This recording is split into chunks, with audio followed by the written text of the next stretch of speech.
Thanks, Yep. everyone. Welcome to Three Steps to Kayaking. Let's get this show started right on time. So, my name is Hans. I'm a longtime track pilot, an educator, and a coach, and I'll be your host for today's Three Steps to Kayaking, hosted by TRAK Kayaks, where uh, uh, our mission really is to create a community where we're talking about subjects that are beyond the boat. That includes Three Steps to Kayaking, where we unpack the tools and gear that you need, the skills, and the sea personship to really live a life unleashed. Today's subject is boat, bike, packing, and expedition planning. And so I'm really excited about a couple of guests we have on.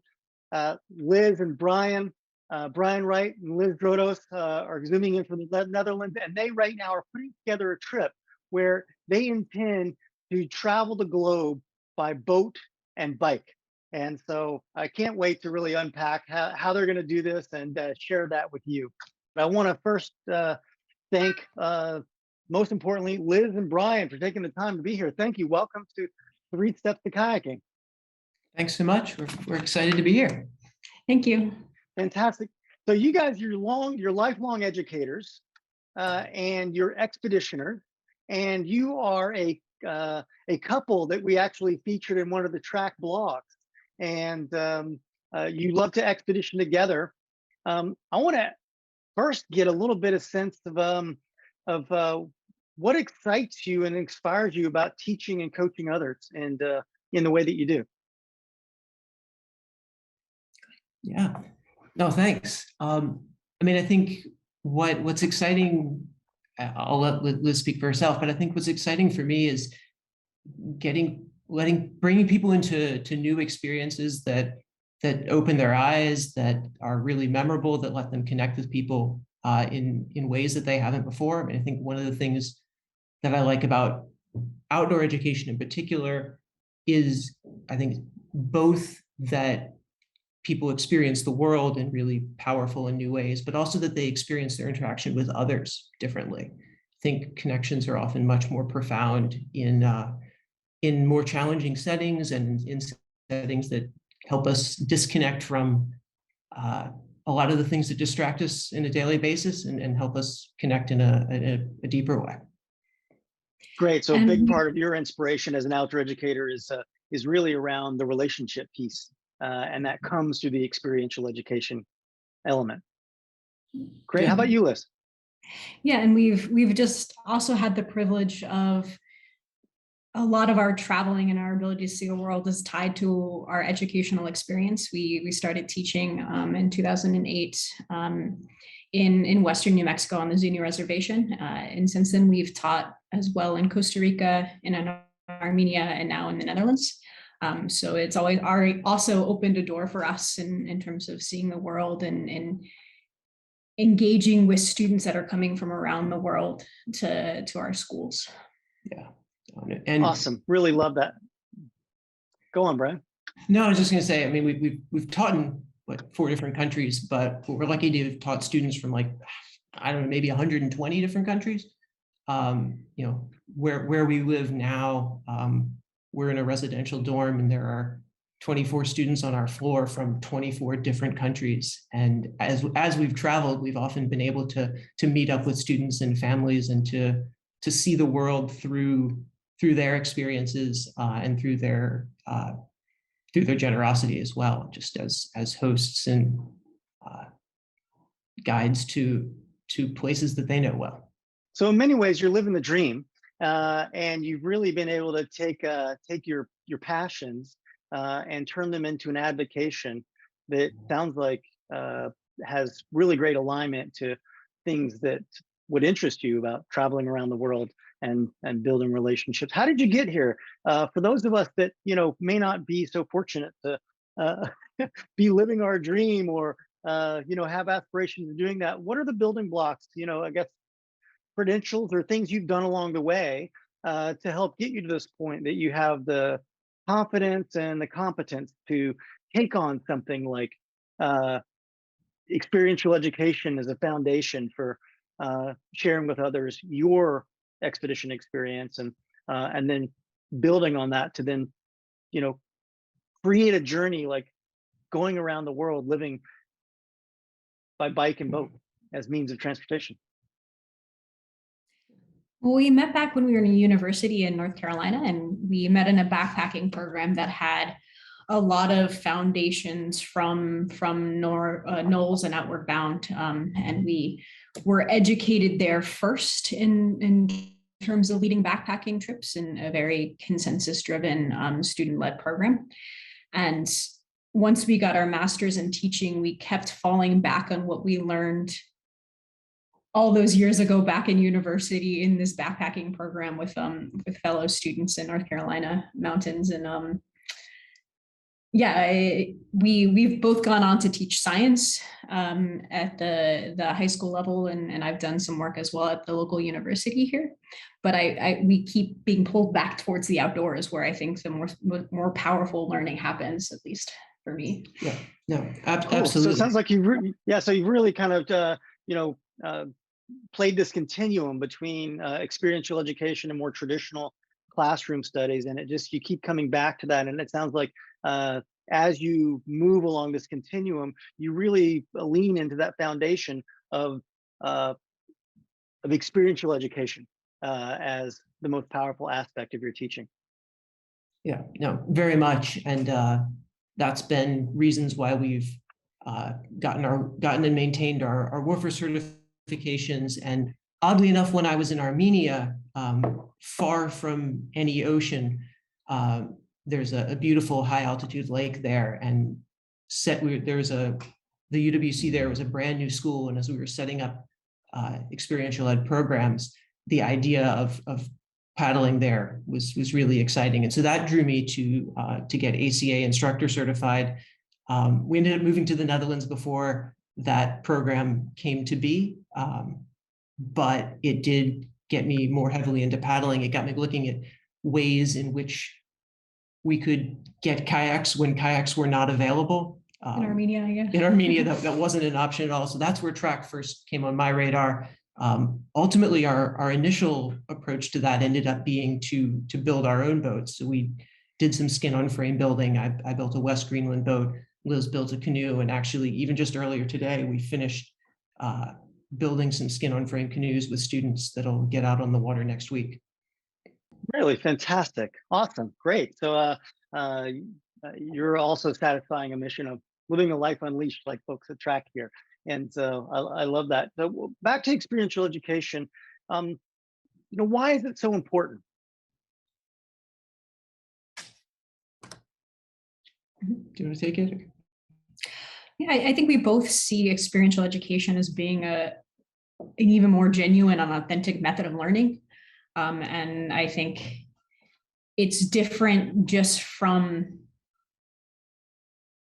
experiential education is different from just experiential learning because it is guided by this intention. I think one of the most exciting things about being an educator is that you're creatively and carefully crafting these experiences that other people engage with.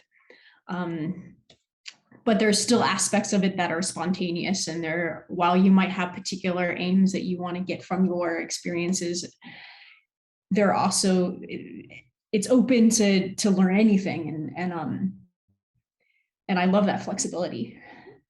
Yeah, no, absolutely. Awesome. I think the other thing that really distinguishes experiential education is this intentionality in making meaning afterwards. So we all have experiences, but then do we really take the time and energy and put in the effort to figure out what we learn from those and how we can apply those lessons? And I think such a great piece. A lot of debriefs. Yeah. Yeah, so I'm really pulling out some key pieces from experiential education that come into all aspects of your life, are around the value and importance of relationship, the value and importance of really extracting our learnings and applying them to what's next, and to the transference, if you will, into other applications or other phases or other expeditions.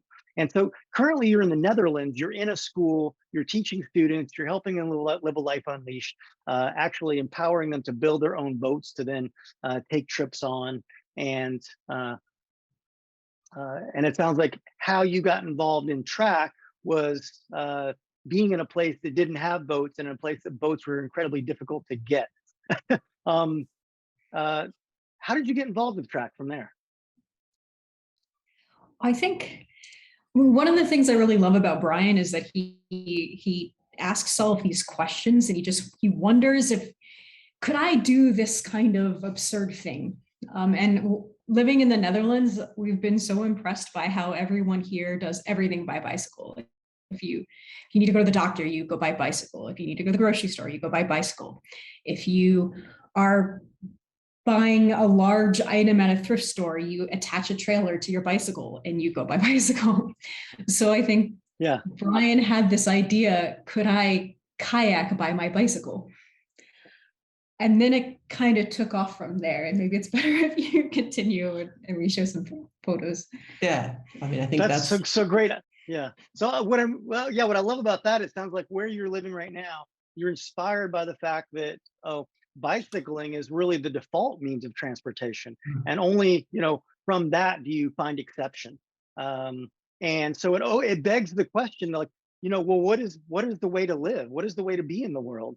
I get it could open your eyes to that, because if you could see that coming from another culture, that this is how they do it, it certainly means that whatever default or prescriptive elements exist in your own culture, then there are broader possibilities that you may not see. Sure. Really, let's focus on this big absurd thing. You've got big plans. Tell us about your big plans and what are your expedition goals? Yeah, so I think maybe about 2 years ago, I had been just sort of turning this idea over in my head, and finally Liz was like, see if it's possible. And that began my formal interactions with you, Hans, reaching out to ask for some details about the TRAK itself. Reached out to Bike Friday, which makes folding bikes that are really well suited to touring, and that I had a hunch could fit in some way within a TRAK. And lots of back and forth. Not a quick process at all, but at this point we have 2 TRAK kayaks, we have 2 Bike Friday packets and trailers from Radical Design that all fit together in a system that allows you to either be traveling on land by bike and towing the kayak and all of our camping equipment, or to be out on the water and the bike and trailer fit nicely with the TRAK, and you can cover distance either way. And now we want to use them. So next year we're going to step away from teaching and go on a grand adventure. Okay, so you're going to basically, it sounds like you're really the boat and the bike are totally integrated. You can be in either one, and they both carry each other. Exactly. Whether you're on the bike or in the boat, and you're going to travel the world in that way. Yeah. And what are the outcomes that you hope to get out of this mode of transportation? Yeah, I think we want to explore the idea of how we can get around using through our own power. So primarily moving by bike and boats, and using trains or land travel when necessary. I think we would be excited about the possibility of circumnavigating the globe. We've lived in residence with high school students for the past 12 years now, and while it's been a beautiful and welcoming and enriching community, it's going to be really nice to take a step away and be able just to focus on each other and our relationship, but also use the network we've created to connect with hosts in the different countries that we visit. Yeah, and Hans, I think you touched on this a moment earlier when you were talking about like seeing different ways of living, and I think that's a lot of what this is this sort of turning over in our heads this question of like, what is it to live well in terms of interacting with other people, in terms of connecting to the environment, and also not having too much impact on it.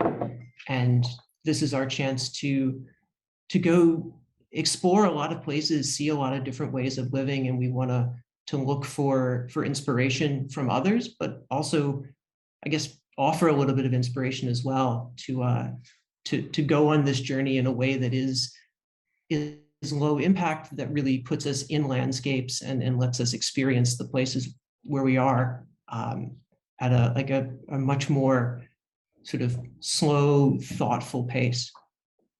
Cool, I love it. So the exploration of how to live well in the world, it sounds like discovering that for yourselves and discovering that from other people, and also role modeling that in some ways to help people broaden their worldview about what is possible and what could be default. Not unlike moving to the Netherlands and discovering everyone primarily transports by bicycle instead of, say, a car.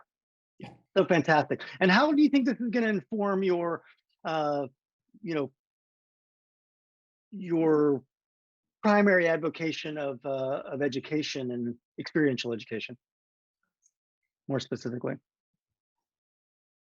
I mean, I think profoundly, but we're not sure how yet. I can't imagine this not having an impact, but that's the beauty of it, is that I don't think we know precisely what that impact will be yet. Awesome. So, well, let's take a look. I know there's a lot of conversation in the chat room wanting to see, you know, how this is going to work, and you know, whatever happens there. I know you've got an image of kind of like the genesis of what does boating and biking look like, or boating and biking look like. What are the origins of that? What does it look like to have craft on a trailer that maybe is not what you want, but was the inspiration to get to where you are today? Yeah, I'll pull that up. So here we are. So this is the there we go. So this is the first version, taken just behind us. So this is both of the boats that we built. I guess maybe a couple of years ago that this was taken, and the first test, could this be a way of moving the boats around? And the answer is yes, but barely. You've got to think very, very carefully about how you move with a 17-foot trailer that is a kayak.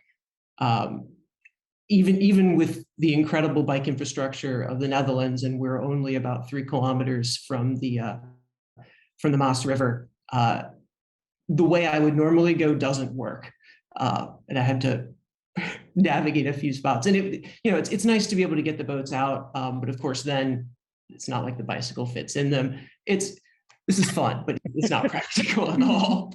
Yeah, and I guess awesome. a shout out to Cape Falcon, which is the educational series that helped us. Yeah, there's a Brian Schultz in Portland, has some incredible online resources, both like formal courses that we use with the students, and then also just a lot of information on Greenland boats and skin on frame building and traditional paddling. And we've been talking about it. Like, I don't think we would have taken the leap with our current bike and boat project if we hadn't spent a lot of time creating our own boats and really like feeling like it was possible to do this. Yeah, great. Well, Jason, if you can find a link to Brian Schultz to put in there, that'd be great at some point in the chat. No rush, but okay. So this is the original Genesis, obviously unworkable, other than just going a couple of kilometers down to the waterfront and back. You've taken this to the next level. So share with us, what you've put together, I guess, in terms of your the structure of what you do have and your wins along the way. What have you what does it take, or what are your milestones to get from here to where you've to what you got going on now? Sure. So as we've been talking about this, and Liz's training is as an engineer, so this is the engineering design cycle. I think is kind of a nice models. Yeah, a nice model for thinking about how we've approached this. So it started with this question, like, how could we kayak tour by bicycle, and how do we bring together these two really wonderful ways of moving through landscapes and waterscapes, and imagining that there'd be some way to do it, which for me generally translates to lots of doodling. This is actually like a really small set of many sort of doodles, sketches, trying to think things through at different stages. Brian's always writing in a little notebook and showing me these drawings. And eventually at this point, I think I asked you to just go ahead and reach out to TRAK and get the measurements instead of guessing about whether or not this would happen. Yeah, exactly. So that's where this became, I think, really the elements of a plan. And the planning part started, as Liz said, in engaging with TRAK and with Bike Friday. And Hans was great about sending technical drawings with really exact dimensions for the stern, and opening up the keter and showing how big that space was. Walter over at Bike Friday was very, very patient with me, asking lots of different questions, because you can get XYZ dimensions for a bike, but the stern is not a box and the bike is not a cube either. And so the real question was like, where are those wide points? What might work? So lots of back and forth around this, and in doing that, awesome. Yeah. Can you pause there for a second, and let's talk about this engineering cycle? But it sounds like really what you're unpacking now for us is in many ways the essence of your expedition planning. And so we're taking a look at this from the very beginning, which is asking yourself what Liz calls was it a ridiculous question, or that might have been it. Yeah. I'm not exactly what you used, but you asked the question of something that seemed improbable first, and then you really took it to the next level of just imagining, well, how improbable is it? And the imagination really led to a deeper investigation. Exactly. And the deeper investigation, it sounds like you just did some research in the world and decided that if you're going to do this integration of boat and bike, there's no real models of it. You had to create the model for yourself, and you had to start from ground zero. So it sounds like one of the things already that we can lean on as an audience is that you've proven out that that there is a possibility of a bike boat integration that works as a seaworthy expeditionary set of vehicles. Yeah, I feel like we've done quite a few cycles of testing and improving the system and planning something new and creating a new model. We've got a few additional photos that show that progression as well. Yeah, a little bit of that process. So I think this was the point where I was really trying to get those measurements precise. I mean, I think one of the things that was an unexpectedly important breakthrough is, you can see down here on the bottom, I had these sort of different ideas about how trailers might work, and reached out to a custom welder to see if we could do things there. And ultimately, what actually came upon was much closer to home. A company called Radical Design here in the Netherlands makes some really elegant two-wheel trailers. And the frame for that is up here. You can see it's almost exactly the same size as the TRAK roller bag, which works out. Yeah, you'd think they were designed for each other in a lot of ways. And so we've used what they call their skeleton trailer, which is just the frame without, I mean, make a nice bag for it, but we've already got a nice bag. And that was the last piece that made it really come together. It also means that the bike, little 16-inch wheel bike, even with expedition, like we've got 11 gears and a belt drive, and it's set up for real touring, but you still can't exactly put panniers on it. And so the trailer works nicely for holding the weight of the boat and a dry bag full of all of our stuff. Awesome. So yeah, great. So what I've done there, Brian, is I've dropped in the chat room a couple of links. One is for Bike Friday, and they build this really high-end kind of touring quality bike that is foldable, that has really worked with you in the design phases of making sure this works. So you're using an off-the-shelf Bike Friday product that allows you to do that and tour, although smaller size wheels. But one of the compromises of that bike is just that you can't really fit panniers on it, and you can't really carry a bike or a boat on that. So you have reached out to Radical Designs. I've also put that link in the chat for this Radical Designs Cyclone Skeleton trailer, and that's the one you're using for this model. Exactly. Yeah. Where do we go from there in your expedition planning? Sure. So a lot of it is about, and I guess this next slide here is about really testing that out at different points and improving things along the way. So this shows since I didn't have the stern, that nice red stern that Hans has behind him, was a while before I could get my hands on one of those. So instead, this is the cardboard and dowel version of it, to see if things would work. And one of the things about Bike Friday is that their bikes are all custom built. So it's the Packet is one of the models they have, and we were able to really work with them and say, like, well, what would be the most sort of expeditionary touring oriented version of that bike? Having a belt on there is really important, partly because it's low maintenance and you don't need to worry about as much about grime and grease and things like that. And it deals with the water better. It also means there's not an external derailleur, and that's just like one more thing to make the package really small. The handlebars split in half, and so they can be pushed around into different places. And that means that everything but the front wheel, as you can see, actually fits just within that stern compartment. So the bulk of the bike and the weight of the bike, and that fits in. What we've got are these like 90-liter Sea to Summit dry bags that have backpack harnesses on them. I think inspired by the 60-liter that TRAK has, but this is just a little bit bigger, and so that will swallow the bicycle, fit in the stern, and then you end up with this really flat trailer. The trailer wheels and the one spare wheel all fit in the roller bag on the back deck. And there's a question, Cool. Brian. Jason's wondering, are there any custom fabricated pieces in this setup, or are these just really like off the shelf from Bike Friday and Radical Design? So the whole extent of the custom fabrication, yeah, I think is the webbing that's on the trailer. It's in black there. And that's shout out to Brian's mother, Karen, who is an incredible quilter, as you can see behind us, but she also designed and she does some more basic functional work for us. So it's really just 38, I guess 2-inch webbing. And that's located in a way that it avoids the wheels on the trailer and matches up with the cinch straps on the TRAK roller bag, and some hooks that connect those in. That's the only thing that's custom fabricated.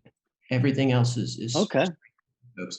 There's unusual combinations. So Radical Designs normally does a wide trailer for Bromptons that use the 16-inch wheel, or their Cyclone standard trailer, which uses slightly smaller wheels, and all you got to do is ask them and they'll put together the right combination. So here, all the wheels are the same size. Okay, so really fantastic. Congratulations, by the way. So it sounds like you've asked yourself an interesting question. You've imagined the possibilities. And the big idea here is that you want to pedal and paddle around the world, put together this trip with a fully integrated system that allows you to switch back and forth between paddling and cycling, and to then travel the world with it to explore for yourselves ways to live well in the world and to role model that as you do it, and also to seek inspiration for yourselves about other ways of being, either applied to education or to ways of living, like you extracted by moving to the Netherlands and discovering that, oh, people can just get around 100% by bike. What are the challenges you've encountered so far as you kind of move past the setup of this and gotten these things you've just described in place? What other challenges exist? Yeah, so now I feel like we are all the way back at the beginning. And again, we've shared out the process of our setup, but now we're thinking, okay, well, how can we take this transportation system and go on an adventure and learn to live well and explore the world? And I think right now we're still in that imagining phase and starting to plan and to test things out. Sure. Yeah, I mean, and there are little challenges with it, but yeah. So in some ways, you've already asked yourself the question you're imagining. You started to plan. You're actually creating things. Tell us about the testing phase. Sure. So we just got back from one of the tests, And so I'll switch to this slide now. So this was last week. We did our first like full proof of concept where we took everything, cycled down to the train station, put it all on a train. Now we talk about challenges. It's doable, but when you've got a bike in one hand, a dry bag full of, all of the camping gear and everything on your back, and then the trailer down in the lower right-hand corner. One of the nice things about the trailer is you can move the wheels down to make it kind of like a rolling cart. So it actually moves around a train station pretty nicely, like better than just the TRAK roller bag, because you've got a stiff frame and 16-inch wheels. That said, getting on one train was easy. Coming back, we ended up on 5 different trains, and that wasn't that easy. So but it was still possible, and it wasn't even that ridiculous. People see you when they Okay, help. so some of the things you've learned to make this more enjoyable is to minimize the transitions from maybe one train to the next, and it sounds like that has a value to get the more direct modes of transportation by train You or gotta be prepared what for have you. when there's some sort of collision on the tracks, and the only way home is by train. Discovered that you can't take all of it on the escalator at once. That doesn't work well. I see. Foolish enough to try. But, so the relationship part comes in handy to have multiple people to stage as you move up from one camp to the next. it does. And I mean, I think another sort of very manageable but real thing is that there's a little bit of assembly involved, right? So setting up a track doesn't take super long, but we've got 2 of them. We've got to set them up. The packet, you can fold it in half really quickly, but to fit it in the dry bag, there's very basic bike mechanics kind of stuff. So we take the trailer hitch and kickstand that we've got off the back. We need to loosen a couple of bolts to fold. The frames are slightly different sizes, and so in Liz's case, we've got to loosen a couple of brake pads to rotate the brake assembly, that kind of thing. It does mean that the first time we did this, it probably, our cat entering the frame, probably took us an hour and a half, 2 hours. By the 3rd or 4th time, it was under an hour, but it's still the kind of thing that you're not going to want to switch back and forth multiple times a day. Then you spend more time setting up and breaking down the system than you do cycling and paddling, actually being out there. So let me get this right. So it sounds like you can go from being in a fully loaded expeditionary mode of paddling, whether it's up a canal or along a coast or doing a crossing, you can transition from paddling to cycling in an hour's time. Yeah, we have done that now. That's definitely doable within an hour. Could be a little tighter if we were, rushing for some reason, but I think that's a nice sort of benchmark transition time. So the challenges are obvious, and it sounds like you've overcome them. And a lot of those are just like, physical fitting things together. Granted, you are both engineers in terms of your mindset, and it's inspirational that you can do that in an hour. Both those vehicles sound like they really lend themselves to that. So now that you've overcome some of those big challenges, what do you see as the opportunities that this really creates for the 2 of you? Oh, lots of opportunities. Liz, do you want to start with that? Yeah, I'm answering Felicia's question. Do you want to start? Okay, yeah. No, I mean, I think opportunities, right? The obvious, of course, that we can travel in both of these modes. And I think they both offer really special ways of moving. I mean, being out on the water, even in pretty developed places, like you're almost immediately into a wilderness, and you're free of infrastructure. You're really experiencing the sea and the weather. It can be calm. It can be challenging. Like I was realizing that in our travels, we've now paddled in like 10 different countries. There's a reason we keep coming back to paddling. And then cycling is, I mean, there's an incredible cycle touring community for a reason. You do need infrastructure, but it also is something that you can take anywhere in the world, carry all your stuff, and be part of this network. And that's something we experienced here in the Netherlands. There's a brilliant organization that translates to Friends on the Bike. And there's something like 17,000 hosts around the country who a couple of days notice and you've got a place to stay and a warm breakfast in exchange for it's like 25 euros, just sort of flat rate. But mostly it's a chance to meet people and to know that you can connect because you are traveling under your own power. That applies to walking. I don't know that there are many people who test it with cycling and biking, but we stayed with 2 hosts and we were the first ones that ever brought boats with them. They came out and took videos of it. Awesome, really great. So it sounds like in many ways, I love this engineering slide. This is one part of expedition planning that has the ask, imagine, plan, create, test, share, and improve. That has a cyclical component. And I'm understanding from you now that there's another element of the expedition planning, which is really creating clear expedition goals, like you've just explained here in your aspiration, knowing what your available resources are. It sounds like, and then identification of the relationships or network and resources and opportunities that really can play out is part of this expeditionary planning format. Yeah, no, very much so. And yes, networks we were just talking about. There's something called warm showers that the bike tours might know, which is a sharing economy, sort of less formal but global version of Friends on the Bike, where folks who are traveling under their own power, cycle touring. You've got hosts all around the world, because we've now taught well over 1,000 students. We've taught a lot of students from all over the world, and that's definitely part of our network. I think many of our best. We've done a couple of big overland drives from Costa Rica up to the US and from Armenia to the Netherlands. And highlights of both of those trips have been spending a few days with families of our students and just getting to ask about what's going on in the news and have them show us their favorite places. So there's those networks. And I think when we plan trips, we really think, okay, who do we know in these places? And then how can we connect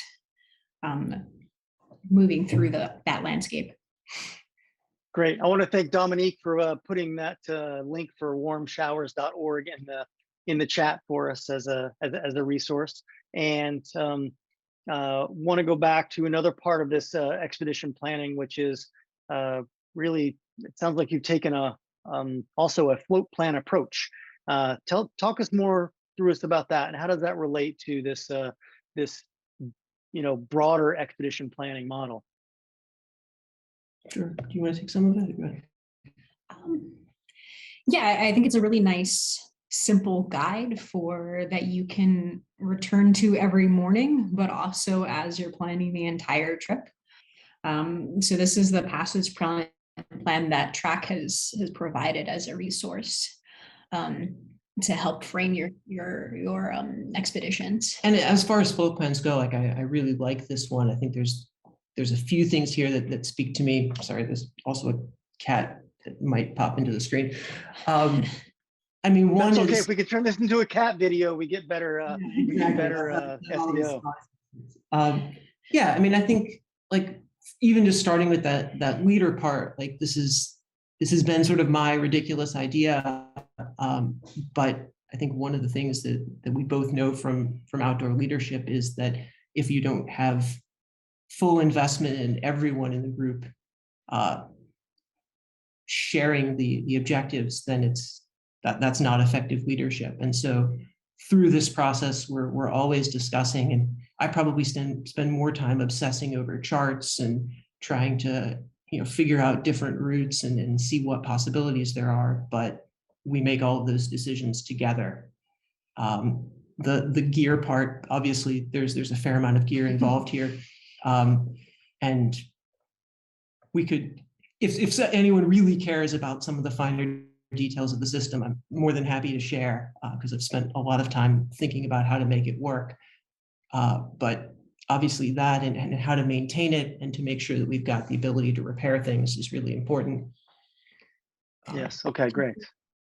Health concerns, we see this in our own expedition work that we do as students, that each morning we have kind of a morning debrief of sorts, or check-in, to discuss health concerns that might be arising or percolating, and it's a really helpful touch point on a regular basis. So I feel like that's a nice one to have up there.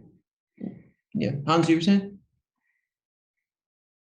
I'm hearing, I'm loving how you're kind of pulling in this flow plan and really bringing in how it illustrates the leadership component, and having a designated leader in some ways is critical for on the water decisions. But I'm hearing you I'm recognizing that you're really kind of pulling in that designated leadership role as part of the expedition planning to carry the burden of ensuring inclusion and buy-in as the plan evolves.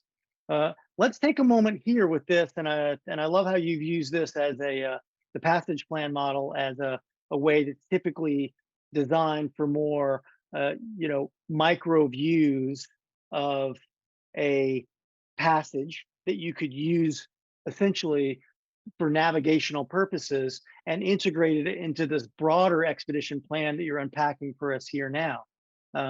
Really lovely integration, not unlike the bike fitting in the boat. And yeah, really fantastic. And it sounds like the debrief that you're talking about is a big part of creating that buy-in. Yeah, no, absolutely. In the relationship. Okay, Okay, really fantastic. Really, really important to us. I mean, I think we spend. Sorry, there's a neighbor's dog in the background, but we spend a lot of time. Essentially, our sort of morning coffee time is sitting and talking through, even just in day-to-day life, kind of where things are, how we're feeling about it, how that should shape the choices we're making going forward. And I look forward to a lot of really good debriefs in the coming year. I think that more than anything is what I think is likely to make this a year of real discovery and connection. Okay, cool. So the debrief is a pattern that you two have consistently as part of your relationship. It sounds like you use it with your students consistently to help with the transference or codification of learning opportunities. And it sounds like it's a critical part of the way that you help make meaning out of your experiences. So Yeah. fantastic. Can we go back to the that sort of expedition planning or engineering lifestyle cycle and take a look at how some of these parts get together into that? It sounds like you've walked us through the ask and the imagine. It sounds like the planning, it has a lot of levels. It sounds like there's the planning, which is the logistics and the technical aspects of the boat, and then there's the sort of human side of things and the travel route. Where does the debrief fit into this scenario, into this cycle that you're doing iteratively? I think in terms of improving, I think so you plan an experience, you create that experience, you go out and do that, you test your various systems. But then you need to have a time to sit together and examine those plans, examine those tests, and describe ways to improve the experience. Yeah. Do you have a model or a format that you found particularly helpful with your debriefing? For us or for students? Yeah. I mean, I think. So, I mean, with students, often it's as simple as going around and asking them kind of what we'll use a rose, a thorn, and a stem. So asking what's been the highlight of their day and the most challenge, but then also what is a request or a hope going forward. I'm not sure it's not quite as structured. And there are other tools as well, but that's even just a very simple one. That's the first reflection tool that we often use that comes to mind. Okay, so it sounds like it sounds like for when you're dealing with, when you're teaching people the debriefing skills and the institutional context, you use a really rigid framework. But it sounds like the two of you are so fluent with it that you no longer really need the framework. That it's more organic, and it flows, and you're both well versed in it. That you can move in and out of it in a really fluid way. Is that accurate? It is. I mean, Yeah. we've been doing this with each other for 20 years now. So yeah. I think we've become quite honest about asking, what was that experience like for you? What were you feeling then? What are your thoughts about our plans moving forward? What would we like to change? And I think just asking really good questions and creating the space and the time to listen is essential. And Awesome. I think Great. I'll tell you what. Go ahead, Brian. All right. So I was going to say, Well, I think what I'm learning from. Sorry. I think a key thing with the plans and being able to improve them is sort of finding this balance between enough clarity and purpose in the plan that it's useful and enough flexibility in it that it can be altered along the way. And that with each of our sort of upcoming ideas, there is a plan, and the first few months we've got planned more carefully, and then progressively less definition, and that's to leave space to adjust and take the feedback of our experience and replan accordingly. Awesome. I love that. That sounds really cool. It sounds like from a, I guess there's a couple of rules of thought when you're thinking like in the context of planning. There can be really deliberate planning, which is really detailed, really structured, and you just march toward that goal. And it sounds like what you're describing is much more of an emergent strategy. And so you're planning, like you've got two things here going on with your expedition planning. You're having both a deliberate strategy in terms of like, the bike's got to fit with the boat, and these things have to work, and they're fixed. And then you have this emergent strategy or emergent planning, which is this, broader model that Liz has shared with us. That's more like an engineering cycle where you're constantly applying the laws of sort of zero-based thinking. Is like, well, knowing what we know now, what are we going to do? And it sounds like that's your approach to your trip and your expedition as you launch out into the world. That's been super helpful. Tell us about what the details of that, plan. What gets you excited about this when you wake up in the morning thinking about this year off you're about to take traveling around the world? Share that with us. The details of what sure. we're do, I mean, I think first we're going to go back to our roots of meeting through backpacking, and we're actually not going to pick up the bike and the boat for the first couple of months. We're planning to through hike the Pyrenees on the Spanish side in August and September, and that's probably the part that is most sort of has an objective in terms of a clear destination. Although even there, planning in like the float plan, you plan in breaks, you plan in possibilities and alternative options, but that range has drawn us for some time.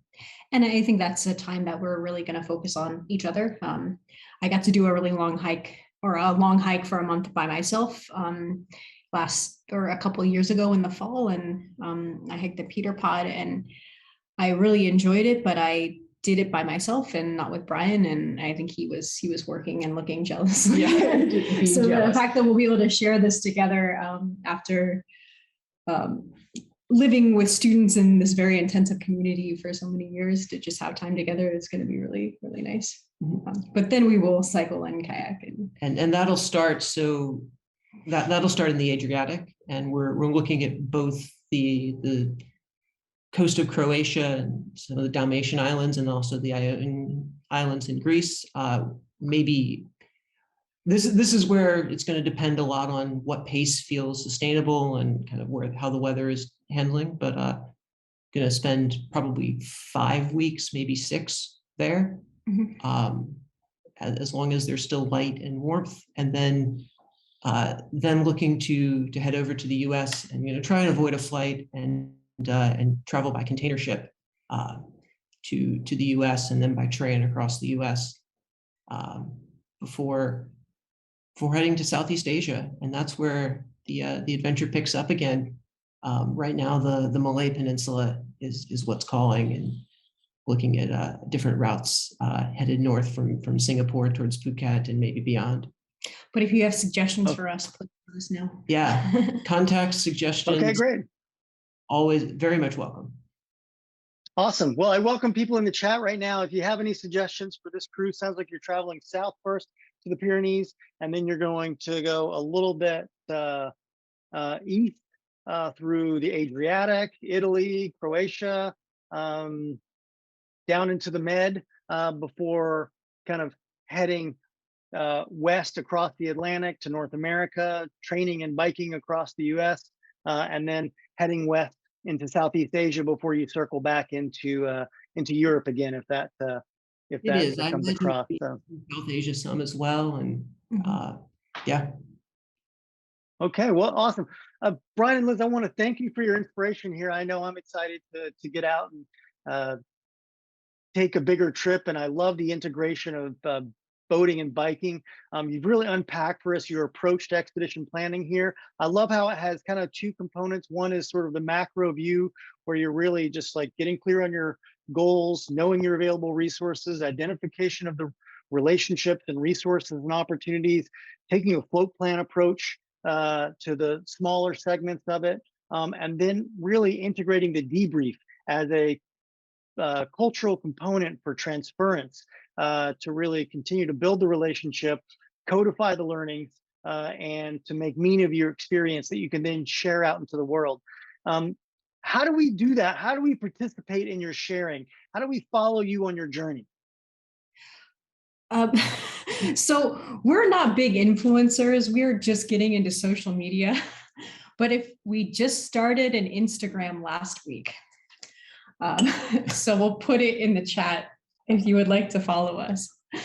Okay, great. So we've got 2. I put a link in there. You put a link in there. So it sounds like you welcome people to join your Instagram account and to connect with you and follow along with that. And as TRAK pilots, that is a really going to be super interesting to us. We're going to hop on. We're going to follow you right away.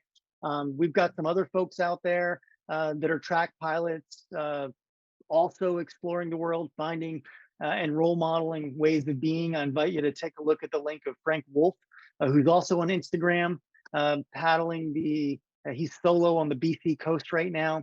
And any other ways that you encourage people to follow you along the way, or how do we get in touch with you if we want to ask you questions specifically about this technical challenge you overcome and integrate boats and bikes and trailers?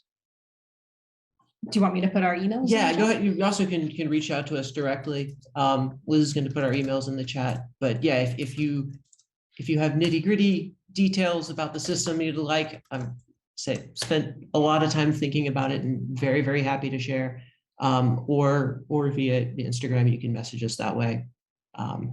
Okay, really great. I've also put your Facebook link into the chat. People could follow you there. I invite anyone that has questions now to populate them in the chat, and maybe we can get some answers from Liz and Brian while we're on here for the next couple of minutes. And really want to thank both of you for taking the time to share your excitement, your inspiration for this upcoming trip.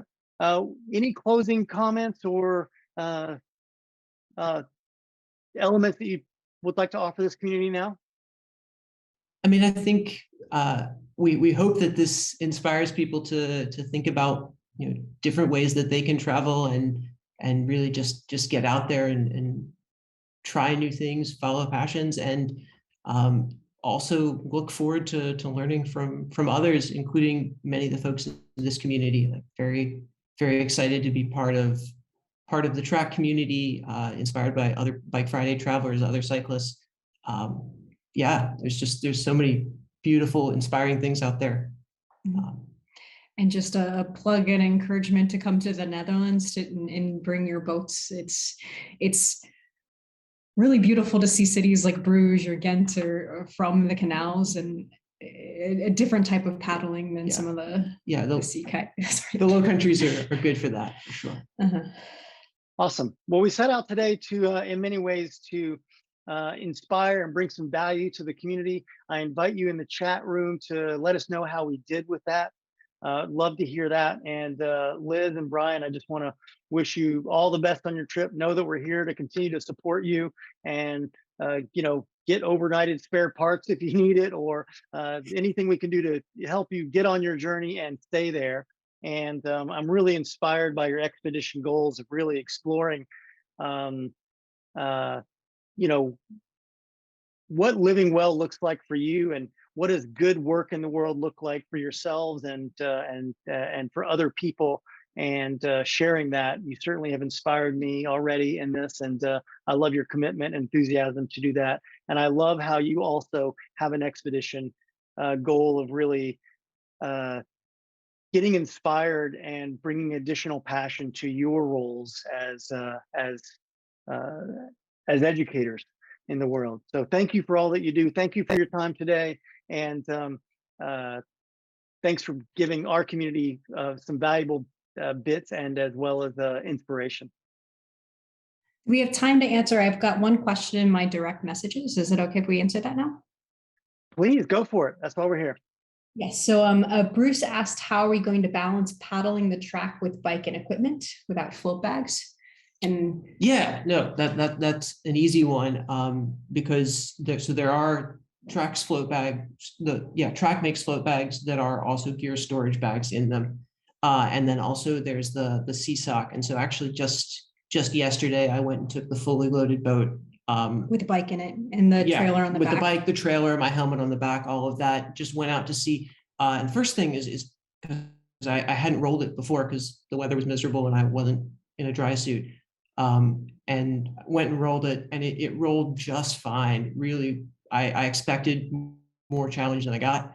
And then hopped out just to see how things were. And certainly with the CSOC, I haven't done it without the CSOC yet, and I want to just to be fully prepared. But with the CSOC, re-entry wasn't a big thing. Like, you've got a deck bag, and so you need to think about where you throw yourself up on the boat, but it manages pretty well. If you were doing a cold weather and long expeditions, there's a lot of space taken by the bike, but you can put a lot in those boats. So we haven't struggled with it. That's really great. So it sounds like in many ways you're able to roll that boat fully loaded, even though you have a really sizable and heavy product in the stern. Can I ask you what style of rolling that you are using? Is it a C-to-C roll? Is it a screw roll? Is it a Greenland roll?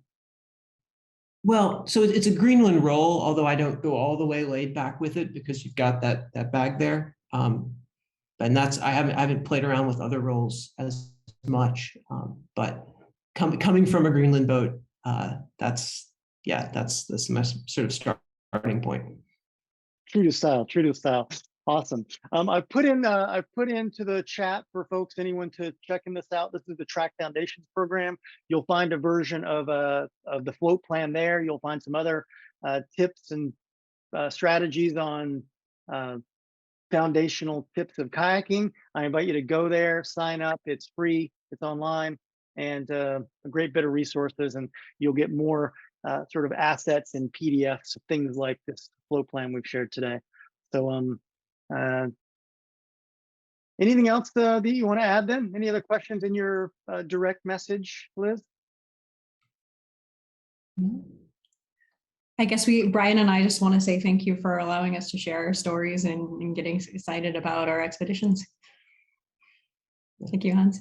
Awesome, great, you're welcome. And we look forward to staying in touch, and we're proud to have you as TRAK pilots and part of our community. And we look forward to really kind of following up more with some rad designs and Bike Friday, and see how their products in conjunction with the TRAK can really help us to live a life unleashed. Thank you so much. Have a great rest of your day, and we'll look forward to following you along on your Instagram account. Sounds good. Take care. Take care, everyone. Thank you, everyone, for joining us on 3 Steps to Kayaking. We'll see you again. Stay tuned on your emails from TRAK. Make sure you follow us on social media so that you can get updates on when our next engagement like this will be. And hope you can live a life unleashed. Talk to you later. Bye.